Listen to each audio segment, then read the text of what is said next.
कितना भी गरीब मनुष्य क्यों न हो, ये अक्षय तृतीया का जो महात्म सुनता है उस पर विष्णु भगवान की पूर्ण कृपा बनी रहती है। और अक्षय तृतीया के कथा मात्र सुनने से अक्षय पुण्य की प्राप्ति होती है। जो भी व्यक्ति इस कथा को मन क्रम वचन से सुनता है उसके यहाँ धन, लक्ष्मी, संतान, यश, कीर्ति, मान सम्मान दिन प्रतिदिन बढ़ते रहता है। जैसे अक्षय तृतीया यानी जिसका कभी क्षय न हो। जैसे कि आप अक्षय तृतीया के दिन कुछ भी दान किए या भगवान का पूजन किए, किसी भूखे मनुष्य को भोजन कराए, प्यासे को पानी दिए, उसका कभी क्षय नहीं होता है। अपने सामर्थ्य के अनुसार ही दान किया जाता है। अगर कथा को मन चित्त वचन से श्रद्धा भाव से सुन लिया जाए तो अक्षय पुण्य की प्राप्ति होती है। जय श्री हरि विष्णु, ओम नमः शिवाय। प्रिय दोस्तों, मैं मीतू शुक्ला SPM ब्लॉग में आप सभी का स्वागत करती हूं। आइए इस वीडियो के माध्यम से सुनते हैं अक्षय तृतीया व्रत कथा एवं महात्म। अक्षय तृतीया एक ऐसा तिथि है जिसका कभी क्षय नहीं होता है। इसमें किया गया दान, पुण्य, हवन, पूजा पाठ, श्री हरि का नाम जप कई गुना बढ़ करके पुण्य प्राप्त कराता है। इसका कभी क्षय होता ही नहीं है। अक्षय तृतीया अपने आप में अबूझ मुहूर्त है। उस दिन कोई भी शुभ कार्य करना चाहिए, जैसे वाहन खरीदना, सोना लेना, बच्चे का मुंडन संस्कार, अन्नप्राशन संस्कार या सगाई, विवाह जो भी किया जाता है तो कई गुना बढ़ करके उसमें पुण्य की प्राप्ति होती है और शुभ परिणाम सामने आते हैं। अक्षय तृतीया के दिन विष्णु भगवान जी का छठा अवतार परशुराम रूप में हुआ था। महाभारत की रचना वेद व्यास जी ने इसी दिन किए थे। द्वारपति को आज ही के दिन अक्षय पात्र प्राप्त हुआ था। सुदामा जी को आज ही के दिन श्री कृष्ण से मिलन हुआ था और श्री कृष्ण भगवान ने सुदामा जी को अक्षय तृतीया के दिन विपुल संपदा प्रदान किए थे। अक्षय तृतीया के दिन किया गया दान का कभी क्षय नहीं होता। आइए सुनते हैं अक्षय तृतीया व्रत कथा। जय श्री हरि विष्णु, ओम नमः शिवाय। प्रिय दोस्तों, अगर ये कथा अच्छा लगे तो वीडियो को लाइक अवश्य करेंगे, चैनल को सब्सक्राइब करें, बेल आइकन को प्रेस करें, जिससे मेरे वीडियो का न्यू नोटिफिकेशन सबसे पहले आप सभी के पास पहुंचे। सबसे पहले मैं बता दूं कि इस कथा को बहुत ही श्रद्धा भक्ति भाव से सुनिएगा, क्योंकि ये धर्मराज की कथा है, जो कि कथा सुनने मात्र से ही उसकी ज़िंदगी से जो दरिद्रता थी, गरीबी थी, उसका क्षय हुआ था। इसलिए इस कथा को आधा अधूरा सुनने का कभी गलती नहीं करिएगा। अक्षय तृतीया कथा के अनुसार प्राचीन काल में एक धर्मदास नामक वैश्य था।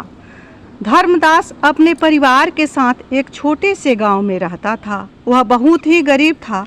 वह हमेशा अपने परिवार के भरण पोषण के लिए चिंतित रहा करता था। उसके परिवार में कई सदस्य थे। धर्मदास बहुत धार्मिक प्रवृत्ति का व्यक्ति था। उसका सदाचार तथा देव एवं ब्राह्मणों के प्रति उसकी श्रद्धा अत्यधिक प्रसिद्ध थी। जब वैशाख शुक्ल पक्ष अक्षय तृतीया आया तो धर्मदास ने अक्षय तृतीया व्रत के महात्म को सुनने के पश्चात उसने जब अगली अक्षय तृतीया आया तो धर्मदास ने ब्रह्म मुहूर्त में जाकर गंगा स्नान करके विधि पूर्वक देवी देवताओं की पूजा की। व्रत के दिन सामर्थ्य के अनुसार जल से भरे घड़े, पंखे, जौ, सत्तू, चावल, नमक, गेहूँ, गुड़, घी, दही, सोना तथा वस्त्र आदि वस्तुएं भगवान के चरणों में रखकर ब्राह्मणों को अर्पित की। यह सब दान देकर धर्मराज के परिवार वाले तथा उसकी पत्नी ने उसे रोकने की कोशिश की। उन्होंने कहा कि अगर धर्मदास इतना सब कुछ दान में दे देगा तो उसके परिवार का पालन पोषण कैसे होगा। फिर भी धर्मदास अपने दान और पुण्य से विचलित नहीं हुआ और उसने ब्राह्मणों को कई प्रकार का दान दिया। धर्मदास के जीवन में जब भी अक्षय तृतीया का पर्व आया तो उसने प्रत्येक वर्ष दान एवं विधि विधान से पूजा किया। अब धर्मदास बीमार रहने लगा। धर्मदास की काफ़ी उम्र हो चुकी थी। अनेकों रोगों से ग्रसित तथा वृद्ध होने के उपरांत भी उसने उपवास करके धर्म कर्म और दान पुण्य किया।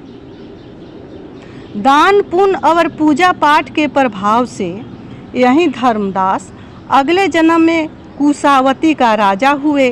प्रिय दोस्तों, मान्यता है कि अक्षय तृतीया के दिन दान पुण्य व पूजन के कारण वह अगले जन्म में भी बहुत धनी और प्रतापी राजा बना। वह इतना धनी और प्रतापी राजा था कि त्रिदेव यानी ब्रह्मा विष्णु महेश तक उसके दरबार में अक्षय तृतीया के दिन ब्राह्मण का वेश धारण करके उसके महायज्ञ में शामिल होते थे।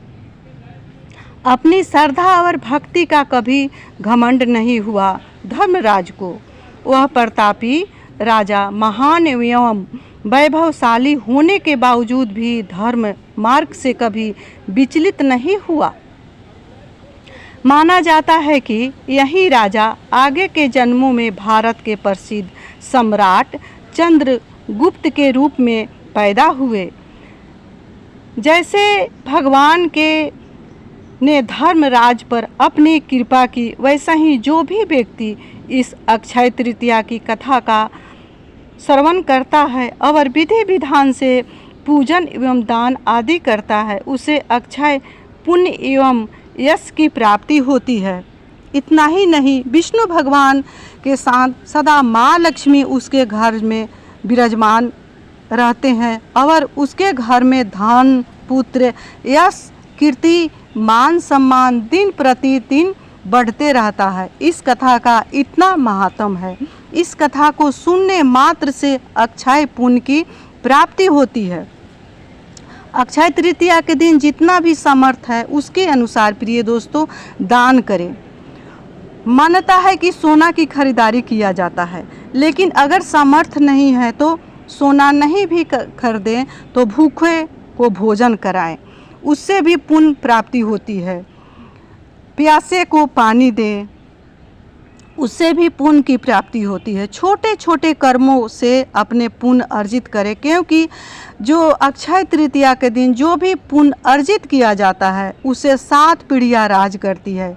आने वाली 7 पीढ़ियाँ और पीछे का जो 3 पीढ़ियाँ है वो भी तर जाता है। जो भी नाराज पितृ हैं, पितृदोष लगा हुआ है, तो अक्षय तृतीया के दिन भूखे को भोजन कराने से, प्यासे को पानी पिलाने से, चिड़िया को दाना डालने से, गौ को गौग्रास देने से, कौआ को रोटी खिलाने से उस दिन जो भी पितृदोष है सो समाप्त हो जाता है। तो ये छोटे छोटे कर्म अवश्य करने चाहिए। अपने पुण्य को संचय अवश्य करें अक्षय तृतीया के दिन और अपने जीवन में धन सुख समृद्धि प्राप्त करें, आरोग्य प्राप्त करें, क्योंकि ये अक्षय तृतीया का दिन अपने आप में अबूझ मुहूर्त है। इसमें किया गया दान पुण्य से मनुष्य को काफ़ी सुख संपदा की प्राप्ति होती है। घर से निर्धनता सदा के लिए चली जाती है। प्रिय दोस्तों, इसी के साथ मैं अपने वाणी को विष्णु भगवान संवरिया सरकार राधा रानी के चरणों में विराम दे रही हूँ। आप सभी दोस्तों को अक्षय तृतीया की ढेरों सारी बधाइयाँ एवं शुभकामनाएं। भगवान की कृपा आप सबों पर बना रहे। आप जहाँ कहीं भी रहें, स्वस्थ रहें, खुश रहें।